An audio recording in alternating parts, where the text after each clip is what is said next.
GK मस्ती MS में आपका फिर एक बार स्वागत है मेरे प्यारे मित्रों।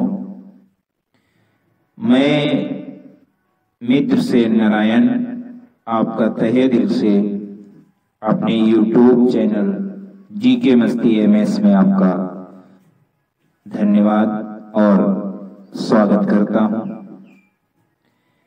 टीजीटी पीजीटी की जो टेस्ट सीरीज चल रही थी, हो सकता है आप लोगों को ऐसा लग रहा हो कि ये बोरिंग टाइप की टीचिंग है, बोरिंग टाइप का डिस्कशन है, लेकिन हमने आपसे पहले भी कहा था कि आप लोग वीडियो देखने के चक्कर में ना पड़े, आंखें बंद करके आत्म केंद्रित होकर हमारे मंथन को, हमारी डिस्कस को सुने। दो बार आप सुनने के बाद में ऐसा पाएंगे 90% क्वेश्चंस आपको कंठस्थ हो जाएंगे, आपके मेमोरी एसेप्टिंग में, आपकी याददाश्त में समाहित हो जाएंगे और बहुत कम अवसर पर आप भूलेंगे। टीजीटी पीजीटी के 5 यानी 200 क्वेश्चन हो गए थे लिटरेरी टर्म के। आज 221वां 201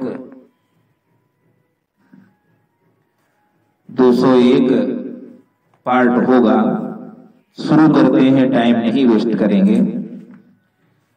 क्वेश्चन नंबर 201 कह रहा है कि एलन गिन्सबर्ग की जो रचनाएं हैं, जैसे हाउल, विलियम एस बर्ग, मतलब एलन गिन्सबर्ग की जो हाउल रचना है, विलियम एस बर्ग की नेक्ड लंच एंड जैक है।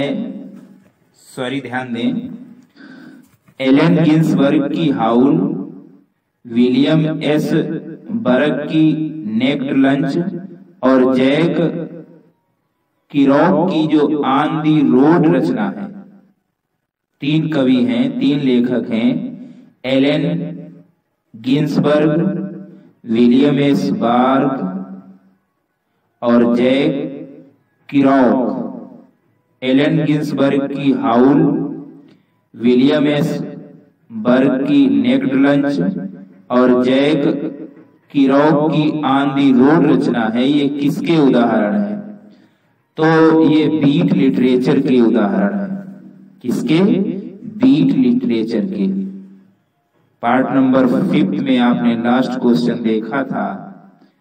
बीट जनरेशन उसे कहते हैं, एक ऐसा लेखकों का ग्रुप होता है जो नॉर्मल सोशल बिहेवियर और उत्तरदायित्व को दर्शाता है। उन्होंने जीविका के रूटलेस मैनर को विकसित किया था। वे स्टैंडर्ड नैरेटिव वैल्यू को ठुकरा देते हैं और सेक्सुअल लिबरेशन और एक्सप्लोरेशन को ढूंढते हैं। ऐसे लोग ड्रग के आदी होते हैं। ऐसे ग्रुप जो हैं, ऐसी विचारधारा को रखने वाले बीट जनरेशन होते हैं। तो एलन गिन्सबर्ग की हाउल, विलियम एस बर्ग की नेक्ड लंच और जैक किरॉक की ऑन दी रोड जो रचना है, ये बीट लिटरेचर की ही तरह है। 202 लिखा है, it is 20th century philosophical moment chiefly in Europe. It assumes that people are free. They are responsible for what they make of themselves, the term is. कह रहा है 20वीं शताब्दी का ये दार्शनिक आंदोलन था और मुख्य रूप से 20वीं शताब्दी का दार्शनिक आंदोलन मुख्य रूप से ये यूरोप में था। और वो विश्वास करता है कि लोग आजाद हैं। 20वीं शताब्दी के दार्शनिक आंदोलन जो यूरोप में मुख्य रूप से था, इसका विचार था कि लोग आजाद हैं और वो स्वयं क्या करते हैं इसके वो स्वयं उत्तरदायी हैं। ऐसी विचारधारा को मानने वाला कौन सा टर्म था? थिएटर ऑफ द एब्सर्ड था, या मार्क्सिज्म था, या एग्जिस्टेंटियलिज्म था, या फ्यूचरिज्म? तो सही ऑप्शन है एग्जिस्टेंटियलिज्म था। मतलब सब व्यक्ति आजाद हैं, अपने दे आर रिस्पॉन्सिबल, वो खुद उत्तरदायी हैं जो स्वयं वो कर रहे हैं। Question number 203, this movement was founded by Filippo Tommaso Marinetti in Italy. It favoured violent departure from tradition. It aimed at giving an expression to dynamic energy and moment of mechanical process. 203 question number 203 कह रहा है कि यह जो moment है ये Flippo टोमिसो marinate के द्वारा इटली में स्थापित किया गया। फिलिप्पो, ऐसा बताइएगा कौन सा जो मोमेंट है जो फिलिप्पो टोमिसो मेरिनेटी के द्वारा इटली में स्थापित किया गया। और ये वायलेंट डिपार्चर मतलब पारंपरिक तरीके से, पौराणिक तरीके से ये वायलेंट से अलग हटके फेवर करता है। मतलब इसमें हिंसा का कोई स्थान नहीं है। इसका उद्देश्य है अपने भाव देना डायनेमिक एनर्जी को, गतिशील एनर्जी को अपने भाव देना, और मोमेंट को मैकेनिकल प्रोसेस में लगाना। मतलब हिंसा नहीं, मशीनरी मैकेनिकल प्रोसेस में अपने भाव देना, अपनी एनर्जी देना।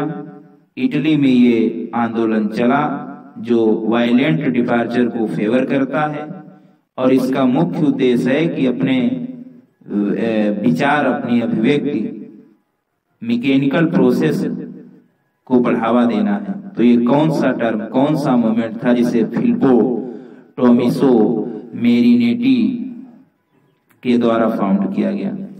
तो ये जो टर्म था, ये जो मोमेंट था, ये फ्यूचरिज्म था। कौन सा था?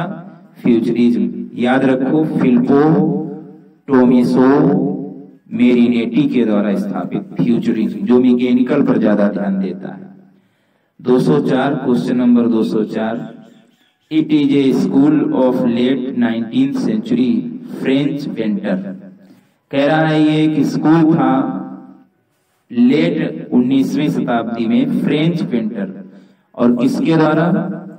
फ्रांस के पेंटर्स के द्वारा। ये 19वीं शताब्दी मतलब लेट 19वीं शताब्दी का एक स्कूल था। इसके पेंटर जो थे वो वस्तुओं को ऐसे प्रस्तुत करते थे जैसे वो आर्टिस्ट दिखते हो पार्टिकुलर मोमेंट में। मतलब वो ऐसे प्रस्तुत करते थे, एक पार्टिकुलर मोमेंट में उन्हें प्रस्तुत करते थे वे पेंटर वस्तुओं को।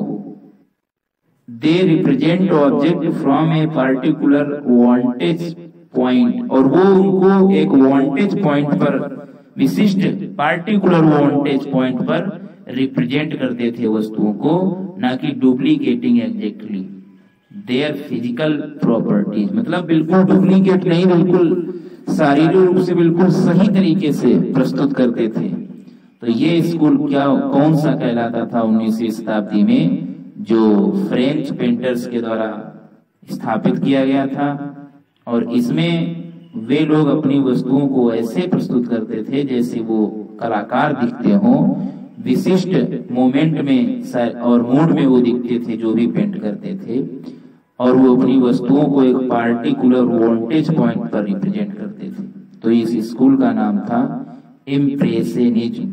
इम्प्रेशनिज्म, ना ही एक्सप्रेशनिज्म मत कर देना। IMPRESSION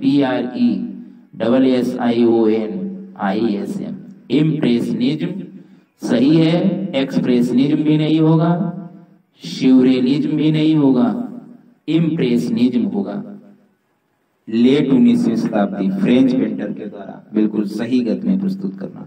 क्वेश्चन नंबर 205, अब कह रहा है कि फ्रांस में ये मोमेंट डेवलप हुआ, और इसे डेवलप करने वाले हैं एंड्रे ब्रेटन 1924 में इस मूवमेंट को उन्होंने डेवलप किया। ध्यान देना, फ्रांस में उन्होंने डेवलप किया। एंड्रे ब्रेटन साहब ने इसे फ्रांस में, इनकी लीडरशिप में ये डेवलप हुआ मूवमेंट 1924 में। और ये डेवलप हुआ डैडिज्म से बाहर निकलकर। पहले डैडिज्म पर ज्यादा जोर था, कहने मतलब ये डैडिज्म का विरोधी है। एंड्रे ब्रेटन साहब ने इसे डेवलप किया फ्रांस में 1924 में। इसके जो फॉलोवर्स थे, मतलब इस मूवमेंट को मानने वाले जो लोग थे, वो फैंटेस्टिक चित्रों को यूज करते थे, इन कांग्रेस जक्सटेपोजिशन को यूज करते थे। इस उद्देश्य से अपने विचारों को, अपने सपनों को गति देने के लिए, अपने सपनों को गति देने के लिए, अपने विचारों को प्रस्तुत करने के लिए इस आंदोलन को मानने वाले लोग फैंटेस्टिक इमेज और इनकॉन्ग्रुएंस जक्सटेपोजिशंस को यूज करते थे। और एंड्रे ब्रूटेन ने इसको 1924 में डेवलप किया फ्रांस में। तो ये कौन सा टर्म था? तो ये था स्यूरियलिज्म। कौन सा मूवमेंट था? स्यूरियलिज्म। SURREALISM, स्यूरियलिज्म। स्यूरियलिज्म को एंड्रे ब्रेटन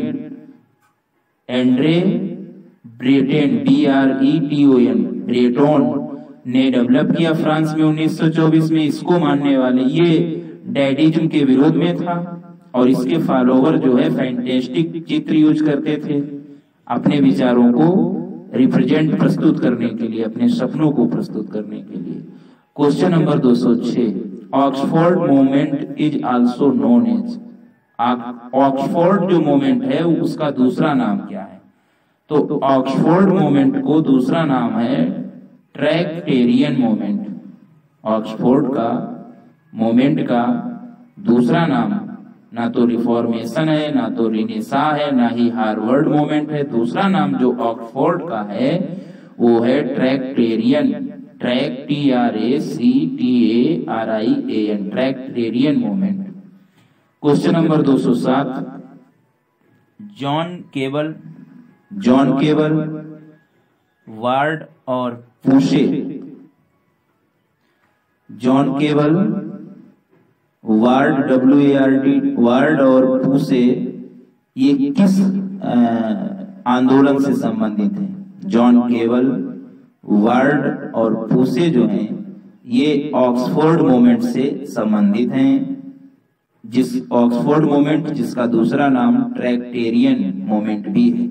क्वेश्चन नंबर 208 कह रहा है कि उस टर्म का नाम बताओ जो सीन को आगे बढ़ाने के लिए प्रयोग किया जाता है। उस टर्म का नाम बताओ। Is used to set forth a scene और एन एटमॉस्फेयर, मतलब कोई वातावरण, कोई सीन को आगे बढ़ाने के लिए उस टर्म का प्रयोग किया जाता था। किसके द्वारा? ए सीरीज ऑफ ब्रीफ पिक्चर और इम्प्रेशंस, मतलब किसी चित्र या किसी प्रभाव की सीरीज को आगे बढ़ाने के लिए उस टर्म का प्रयोग किया जाता था। Following one another quickly without apparent logical order, बिना किसी जल्दी दूसरे के द्वारा ये प्रयोग किया जाता था, बिना किसी निश्चित लॉजिकल ऑर्डर में। तो अपने सीन, अपने चित्र, अपने वातावरण को आगे बढ़ाने के लिए, बोर ना हो जाए, इस सीरीज ऑफ ब्रीफ पिक्चर को आगे बढ़ाने के द्वारा या इम्प्रेशन के द्वारा, दूसरे के द्वारा भी इसको आगे बढ़ाने के लिए ऐसे चित्र प्रस्तुत किए जाते थे। तो इसे कहते थे मॉन्टेज। क्या कहते थे? Montage. The term that is used to set forth a scene और an atmosphere by a series of brief pictures or impressions following one another quickly without apparent logical order is montage. Question number 209, ऐसी विचारधारा, the doctrine, ऐसी विचारधारा which regards pleasure as the chief good, मतलब ऐसी विचारधारा जो मुख्य अच्छाई मानती है किसको? प्लीजर को। मतलब प्लीजर को ही चीफ गुड मानती है, सबसे सर्वोत्तम मानती है, प्रसन्नता को ही रिगार्ड करती है चीफ गुड की तरह। ऐसी विचारधारा है हेडोनिज्म।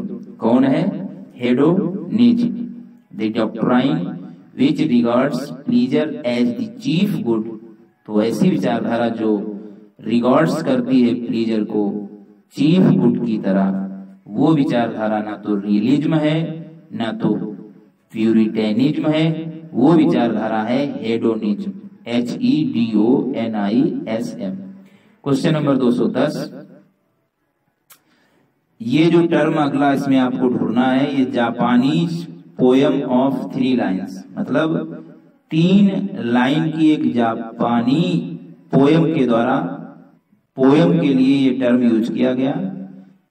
17 सिलेबल्स होते हैं, 5, 7, 5 इस तरीके से। पहले 5 होते हैं, 7 होते हैं, फिर 5। मतलब पहली लाइन में 5 सिलेबल्स, दूसरी लाइन में 7 सिलेबल्स और तीसरी लाइन में फिर 5 सिलेबल्स, कुल मिला के 17 सिलेबल्स होते हैं। 3 लाइन की कविता होती है और जापानी पोएम के लिए ये टर्म यूज किया गया। इसका नाम बताओ। तो इसका नाम है हाइकू, HAIKU। बहुत आता है ये क्वेश्चन। हाइकू 17 सिलेबल्स की जापानी एक कविता, 5 पहली लाइन में, 7 फिर 5। Question number 213। The major character who stands directly opposed to the protagonist. मुख्य पात्र को क्या कहते हैं?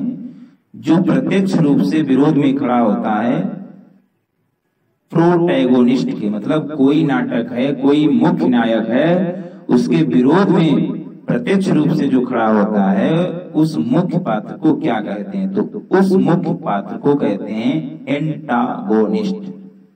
प्रोटैगोनिस्ट का विरोध होता है antagonist. 212 question number 212। Martin Esslin coins this term. मतलब जो ये टर्म है इसे कॉइन किसने किया है? मार्टिन एस्लिंग ने। किसने? Martin Esslin, MARTIN, Martin Esslin, ESSLIN, Martin Esslin ने इसे कॉइन्स किया है। Playwrights stress the irrational और इलॉजिकल एस्पेक्ट ऑफ लाइफ। जो नाटककार लोग हैं उन्होंने इस पर जोर दिया, इरेशनल और इलॉजिकल एस्पेक्ट ऑफ लाइफ की तरफ। उन्होंने दिखाया कि आधुनिक युग जो है ये पेंटलेस है, पॉइंटलेस है। मार्टिन एस्लिन ने इस टर्म को कॉइन्स किया। नाटककारों ने इस पे जोर दिया इरेशनल और इलॉजिकल एस्पेक्ट ऑफ लाइफ पर, और उन लोगों ने, नाटककारों ने दिखाया कि आधुनिक जो जीवन है वो पॉइंटलेस है और मीनिंगलेस है। Samuel Beckett and Eugene, Samuel Beckett and Eugene Ionesco best practitioners. मतलब इसका मार्टिन एस्लिन ने तो इसका कॉइन्स किया इस टर्म का। नाटककारों ने इसके इरेशनल और इलॉजिकल एस्पेक्ट ऑफ लाइफ पर जोर दिया। उन्होंने दिखाया कि आधुनिक जीवन पॉइंटलेस है और मीनिंगलेस है। लेकिन इस टर्म के सैमुअल बेकेट और यूजेन आयोन्स्को ये बेस्ट प्रैक्टिशनर्स हैं। तो ये कौन सा टर्म है? तो ये टर्म है theatre of absurd. Theatre of absurd को कॉइन्स किया था मार्टिन एस्लिन ने, और इसको मानने वाले नाटककार आधुनिक जीवन को पॉइंटलेस और मीनिंगलेस मानते हैं। इसके मुख्य जो हैं वो सैमुअल बेकेट और यूजेन आइनोस्को है। Question number 213। It is a post-structuralist movement set in Ogu in late 1960। मतलब यह एक पोस्ट स्ट्रक्चरलिस्टिक मूवमेंट है, 1960, लेट 1960 में आया। और ये मुख्य रूप से जैक्यूज डेरिडा के द्वारा एसोसिएटेड किया गया। ये प्रमुख रूप से जैक्यूज डेरिडा के द्वारा स्थापित किया गया। It displaces non hierarchies and treats certain indeterminacy in the discursive field it is। तो ये कौन सा है? तो ये है डिकॉन्स्ट्रक्शन, मतलब ये पोस्ट स्ट्रक्चरलिस्ट मोमेंट है जो घमंड में 1960 लेट में अहम में ये स्थापित किया गया। मुख्य रूप से इसे जैक्यूज डेरिडा ने स्थापित किया और इसका स्थान जो कहीं न कहीं इस टर्म ने किसका लिया? हिएरार्कीज का लिया। और इसने निश्चित अनिश्चितता के साथ में, निश्चित को अनिश्चितता के साथ में क्रिएट किया और डिस्करेसिव फील्ड में। तो ये जो टर्म है जिसे जैक्यूज डेरिडा ने बनाया था, एसोसिएटेड किया था, ये है डिकॉन्स्ट्रक्शन। 214 जिसने ओरिएंटलिज्म को एसोसिएटेड किया उसका क्या नाम है? ORIENTALISM। ओरिएंटलिज्म को एसोसिएटेड करने वाले विद्वान हैं Edward Said, SAID। Edward Said ने ओरिएंटलिज्म को एसोसिएटेड किया। Question number 215, it studies the after effects of response and resistance to the legacy of colonialism in the field of philosophy and literature and presents the identity of the colonized and its culture, representing the unrepresented and voicing the unvoiced with post not available in colonialism it refers to। कह रहा है कि यह अध्ययन करता है after effects of response, मतलब response के प्रभावों के बाद में ये अध्ययन करता है, और resistance to legacy of colonialism, colonialism की लीगेसी को रेसिस्टेंस करता है फील्ड में, दर्शन में। मतलब जो ये कॉलोनियलिज्म है, मतलब आजकल बड़ी भीड़ भाड़ है, इसको ये दर्शन शास्त्र की फील्ड में रेसिस्टेंस करता है और लिटरेचर में इसको रेसिस्ट कर, दर्शन और लिटरेचर में इसको रेसिस्टेंस करता है जो कॉलोनियलिज्म है, मतलब नगरीकरण हो रहा है, और प्रेजेंट्स और इस चीज को उपस्थित करता है identity of the colonised and its culture. इस जो कॉलोनी की कल्चर है इसको आइडेंटिटी करता है और अनरिप्रेजेंटेड करता है, वॉइस दी अनवॉइस्ड, मतलब जो अनवॉइस है उसको वॉइस की तरह रिप्रेजेंट करता है अपने अवेलेबल इन कॉलोनियलिज्म में। तो इसको कहते हैं पोस्ट कॉलोनियलिज्म। क्या कहते हैं? Post colonialism.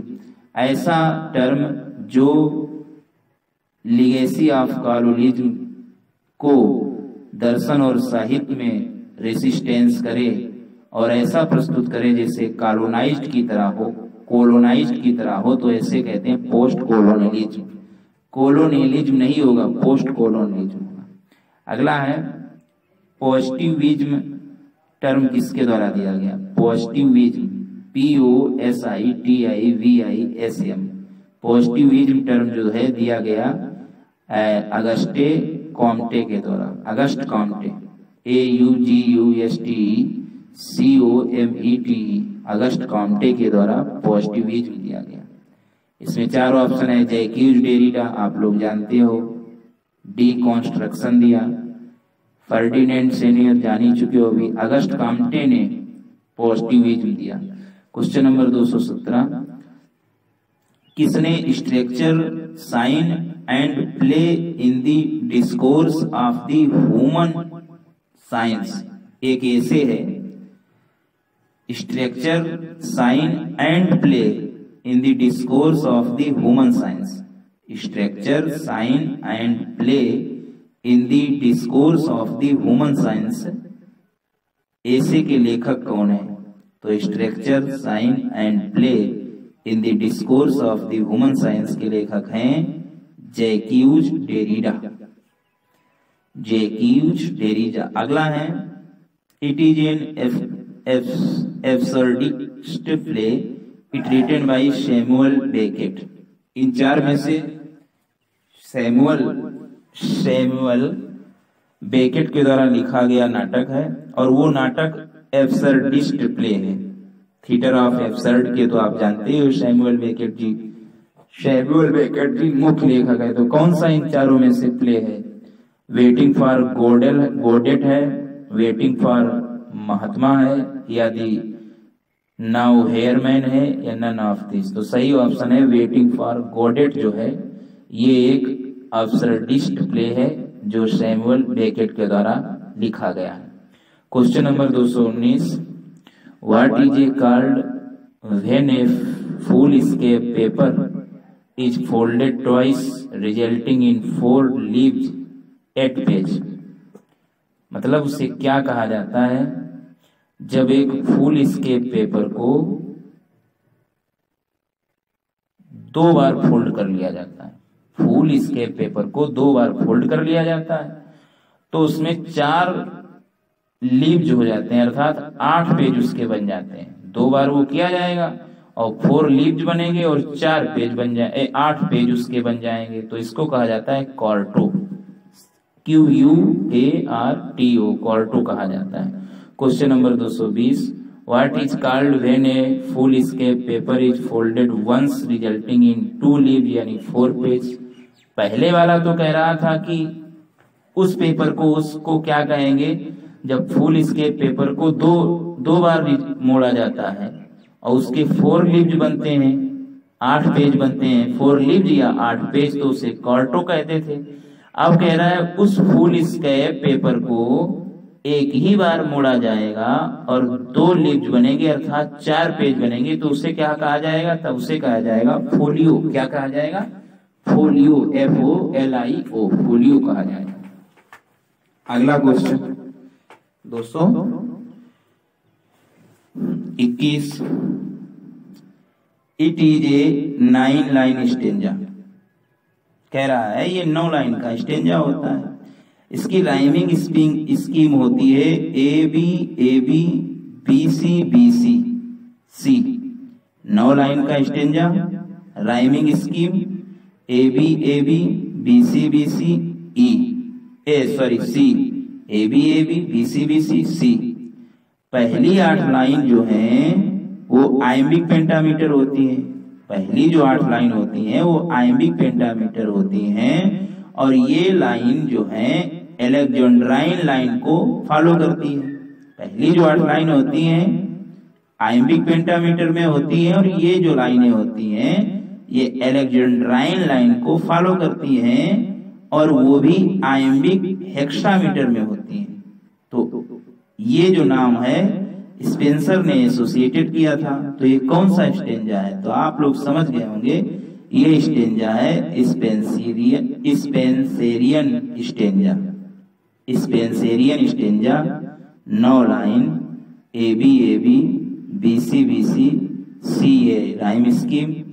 पहली 8 लाइन जो होती हैं आइम्बिक पेंटामीटर में, और ये लाइनें जो हैं एलेक्जेंड्राइन लाइन लास्ट की बसती है इसके लास्ट में, और जो लास्ट की लाइन C होती है एलेक्जेंड्राइन लाइन वो होती है हेक्सामीटर में, आइम्बिक हेक्सामीटर में।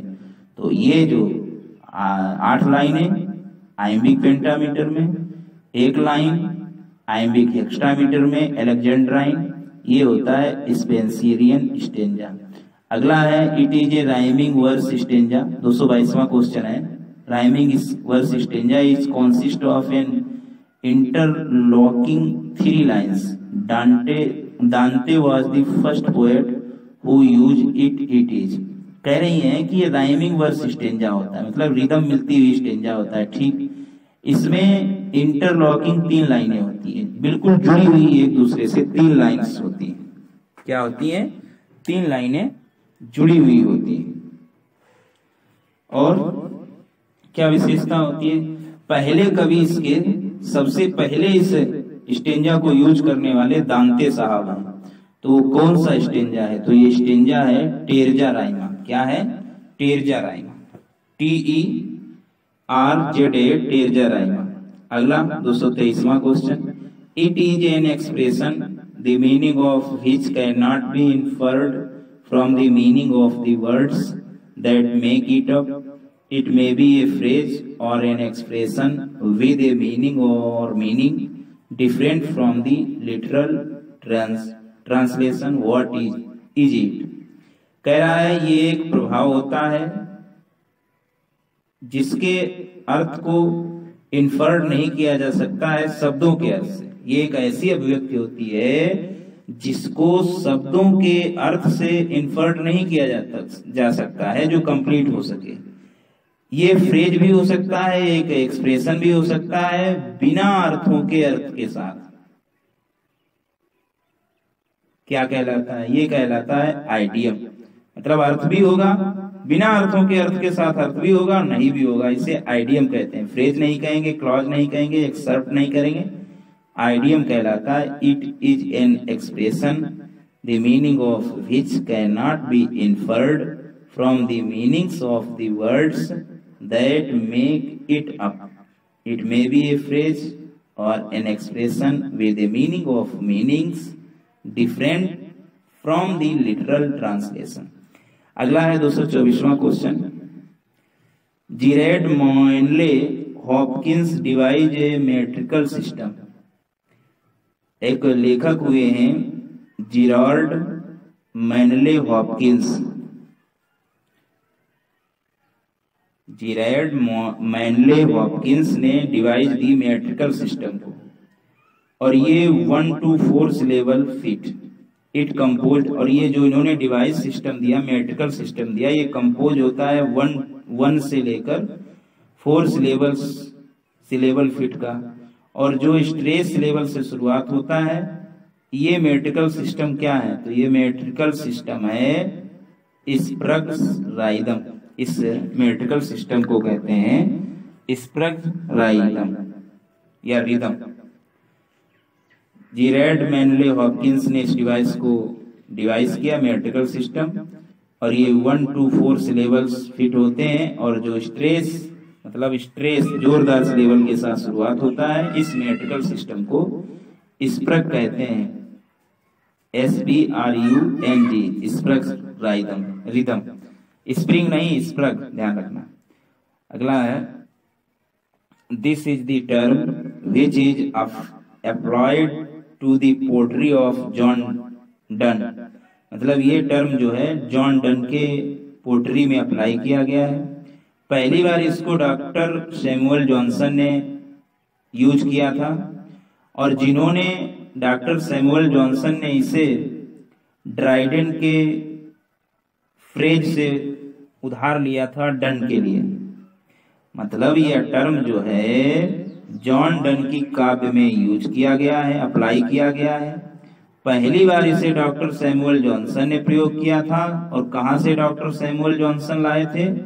ड्राइडेन के फ्रेज से डन के लिए लाए थे, जॉन डन के लिए। ही अफेक्ट्स द मेटाफिजिक्स, उन्होंने मेटाफिजिक्स को। तो ये टर्म कौन सा है? तो ये टर्म है द मेटाफिजिकल पोएट्स। ड्राइडेन साहब ने एक लाइन लिखी थी, ही अफेक्ट्स द मेटाफिजिक्स। तो ये टर्म जो है अप्लाई किया गया जॉन डन की कविता में, पहली बार डॉक्टर सैमुअल जॉनसन ने। और डॉक्टर सैमुअल जॉनसन इसको ड्राइडेन की फ्रेज एक है ही अफेक्ट्स द मेटाफिजिक्स, वहां से लिया था। तो ये टर्म जो है ये मेटाफिजिकल पोएट्स है। Next line, next question. Here the narrator tells what happens in a story। यहाँ जो है वर्णन करता बताता है कि क्या स्टोरी में घटित होता है। कभी कभी या एक पात्र होता है कहानी में, कभी कभी ये कोई भाग नहीं लेता है स्टोरी में। पहला नैरेटर फर्स्ट पर्सन, जबकि सेकेंड थर्ड पर्सन हो जाता है। दिस डिस्क्रिप्शन फिट्स फॉर, ये डिस्क्रिप्शन किसके लिए फिट्स बैठ रहा है? तो ये बैठ रहा है पॉइंट ऑफ व्यू के लिए। नहीं समझ पाए? कह रहा है कि यहाँ पे नैरेटर बताता है कि कहानी में क्या हो रहा है। कभी कभी ये जो बताने वाला होता है स्टोरी का पात्र होता है, और कभी कभी it is some else who does not take part, कभी कभी ये स्टोरी में पार्ट नहीं लेता है। पहला नैरेटर जो है फर्स्ट पर्सन में होता है पहला नैरेटर, जबकि सेकेंड थर्ड पर्सन में होता है। तो ये डिस्क्रिप्शन फिट्स फॉर किसके लिए, पॉइंट ऑफ व्यू। ये तो समय समय की बात है, ना तो डिनोटेशन होगा ये, ना तो नरेशन होगा, ना तो कोनेटेशन होगा, ये पॉइंट ऑफ व्यू होगा। Next question, denotation is the dictionary meaning of a word while connotation is, मतलब डिनोटेशन एक डिक्शनरी मीनिंग है शब्द की डिक्शनरी मीनिंग डिनोटेशन है, जबकि कोनोटेशन क्या है, तो CONNOTATION कोनोटेशन है एक विचार है जो इम्प्लाइड किया जाता है, सजेस्ट किया जाता है। डेनोटेशन एक शब्द का डिक्शनरी मीनिंग है, जबकि कोनोटेशन एक विचार है जो इम्प्लाइड किया जाता है, सजेस्ट किया जाता है। Question number 228, Antonin, Antonin, Artaud, Antonin, Artaud, Eugene, Ionesco, Jean Genet, Samuel Beckett, William Burroughs, Julians Gracq, Alain Robbe Grillet, Nathalie Sarraute, Alan Burns और BS जॉनसन ये कौन से टर्म को फॉलो करते हैं, Antonin, Artaud, Eugene, Ionesco, Jean Genet, Samuel Beckett, William Burroughs, Julian Gracq, Alain Robbe Grillet, Nathalie Sarraute, Alan Burns और BS Johnson ये term को करते हैं स्यूरेलिज्म को फॉलो करते हैं, स्यूरेलिज्म SURREALISM स्यूरेलिज्म।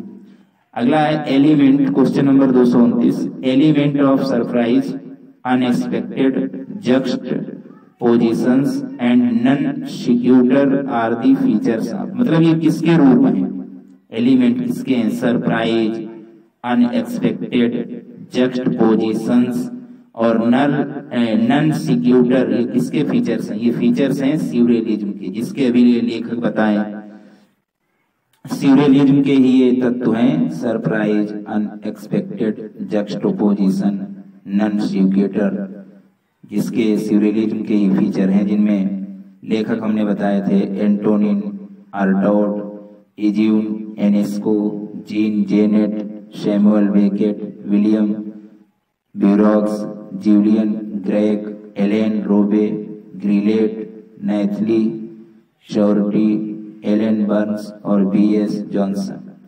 क्वेश्चन नंबर 230, ये आज का लास्ट क्वेश्चन होगा क्योंकि वीडियो बड़ा हो रहा है, ज्यादा लेंथी वीडियो बोरिंग होते हैं। 230वां क्वेश्चन कह रहा है ये कल्चरल मूवमेंट है, आप 4 ऑप्शन है तो इसमें से एक ऑप्शन बताना है, ये कल्चरल मूवमेंट है, इसकी शुरुआती 1920 में हुई फ्रांस में, ये कल्चर मूवमेंट था, इसकी शुरुआती 1920 फ्रांस में हुई और ये अपने विजुअल आर्ट वर्क्स और राइटिंग के लिए जाना गया। कल्चर मूवमेंट था, शुरुआती 1920 की शुरुआत में फ्रांस में इसकी शुरुआत हुई, ये अपने विजुअल आर्ट वर्क्स और राइटिंग के लिए जाना गया और ये डेवलपमेंट डैडिज्म का है, डैडिज्म का डेवलपमेंट है। तो ये कौन सा है, तो ये इम्प्रेशनिज्म है कि एक्सप्रेशनिज्म है, तो ये है स्यूरेलिज्म, बी वाला ऑप्शन सही, ना इम्प्रेशनिज्म है ना ही एक्सप्रेशनिज्म है, स्यूरेलिज्म जो शुरुआती 1920 में शुरू हुआ फ्रांस में, कल्चर मूवमेंट है, यह अपनी विजुअल आर्ट वर्क्स और लेख के लिए जाना गया और इसका विकास जो है डेवलपमेंट ऑफ डैडिज्म है। ये कौन सा है, स्यूरेलिज्म, SURREALISM। तो 230 तक ही इस पार्ट में रखें, पार्ट नंबर 6 में, नेक्स्ट पार्ट में next question. Thanks for watching and hearing.